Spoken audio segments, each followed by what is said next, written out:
ಹರಾರ್ ಮಾಡಿರಪ್ಪ ಎಲ್ಲರಿಗೂ. ಸೊ ನನ್ನ ಒಂದು ಘಾಟ ಅಂತೂ ಪಾರ್ ಮಾಡಿದೆ. ಲೈಟ್ ಇಲ್ಲ ಏನು ಇಲ್ಲರಿಪ್ಪ, ಎಕ್ಸ್ಪೀರಿಯನ್ಸ್ ಭಾಳ ಕೆಟ್ಟಿತ್ತು. ಮಹಾದೇವ್ ನಿನ್ನ ಭಕ್ತ ನಿನ್ನ ಕಡೆ ಬರಾಕ ಹಗಲು ರಾತ್ರಿ ರಂಗ ನಡೆಯತ್ತೆ. ನಾನು ಸೊ ಸುಸ್ತಿಗಿಸ್ತು ಏನೂ ಇಲ್ಲ, ಆದಷ್ಟು ಲಘು ಕರ್ಕೊ ಅಂತಂದು ಕೇಳ್ಕೊಳತ್ತೀನಿ ನಿನ್ನ ಸನ್ನಿಧಿಗೆ. ನನಗೆ ಅದೊಂದೇ ಬೇಕು.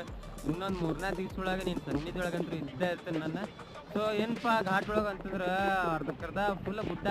ಎಕ್ಸಾಂಪಲ್ ಇಲ್ಲಿ ನೋಡ್ರಿ, ಇಲ್ಲಿ ಹೆಂಗೆ ಮಣ್ಣು ಬಿದ್ದೈತಲ್ಲ, ಈ ಥರ ಮಣ್ಣು ಅರ್ಧಕ್ಕರ್ಧ ಫುಲ್ ಒಂದು 3-4 ಕಡೆ ಫುಲ್ ರೋಡಿಗೆ ಬಂದ್ಬಿಟ್ಟೈತಿ. ಮಣ್ಣೆಲ್ಲ ಕುಸಿದು ಕಲ್ಲು ಗಿಲ್ಲು 2 ಕಡೆ ಅಂತೂ ಬೋಲ್ಡೇಜರ್ ಹಚ್ಚಿ ಏನಾದರೂ ಕೆಲಸ ನಡೆದೈತಿ ಹಿಂದೆ ಘಾಟ್ ಒಳಗೆ.